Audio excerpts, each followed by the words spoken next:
السلام علیکم ورحمۃ اللہ وبرکاتہ۔ ایک شخص بہت ہی امیر تھا۔ اس کی 4 بیویاں تھیں۔ وہ چوتھی بیوی سے بہت محبت کرتا تھا۔ اس کے لیے وہ مر مٹنے کو بھی تیار تھا۔ وہ ہر وقت اس کی بہت قدر کرتا تھا اور اس پہ کوئی مشکل نہ آنے دیتا تھا۔ اس شخص کی تیسری بیوی بہت حسین و جمیل تھی۔ جب وہ اسے دیکھتا تو وہ بہت خوش ہو جاتا تھا۔ وہ ہر وقت یہ سوچتا تھا کہ کہیں یہ کسی اور کے ساتھ شادی نہ کرے، کیونکہ لوگ اس کو دیکھ کر ہی پاگل ہو جاتے تھے۔ اس لیے وہ اسے ہر وقت اپنے گھر میں ہی رکھتا تھا۔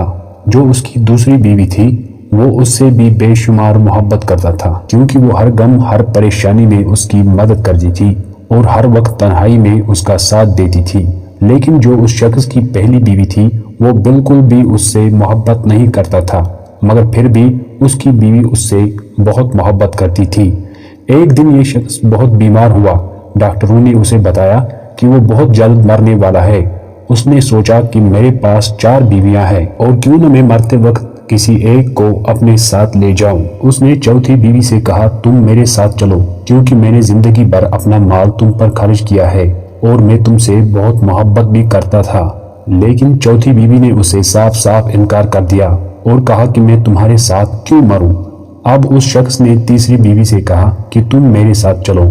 تیسری بیوی نے اسے کہا، میں بہت خوبصورت ہوں اور تمہارے مرنے کے بعد کوئی بھی شخص مجھ سے شادی کر لے گا اور میں اپنی باقی زندگی بڑے ہی آرام سے گزار سکتی ہوں، اس لیے مجھے مرنے کی کوئی جلدی نہیں ہے۔ اس شخص نے اپنی دوسری بیوی سے کہا کہ اب تم میرے ساتھ چلو۔ دوسری بیوی نے جواب دیا کہ میں آپ کے ساتھ صرف قبر تک چل سکتی ہوں، اس سے آگے نہیں۔ اب اس شخص نے اپنی پہلی بیوی سے کہا کہ تم میرے ساتھ چلو۔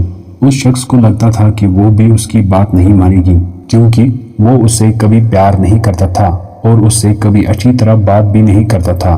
پہلی بیوی نے اسے کہا، میں آپ کے ساتھ چلنے کے لیے تیار ہوں۔ درس حیات، میرے پیارے بھائیوں، چوتھی بیوی سے مراد ہمارا جسم ہے، جسے سجانے سنوارنے میں ہم بہت محنت کرتے ہیں، لیکن یہ جسم مرتے وقت ہی ہمارا ساتھ چھوڑ دیتا ہے اور ہمارے کسی بھی کام کا نہیں رہتا۔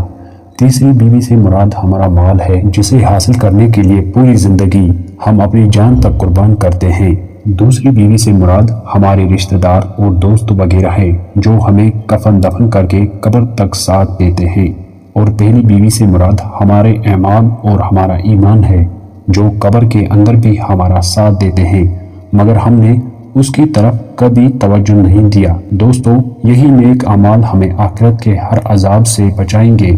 اللہ تعالیٰ سے دعا کرتے ہیں کہ ہم سب کو اچھے اعمال کرنے کی توفیق عطا فرمائے۔ ویڈیو اچھی لگی ہو تو ویڈیو کو لائک اور چینل کو ضرور سبسکرائب کریں۔ جزاک اللہ۔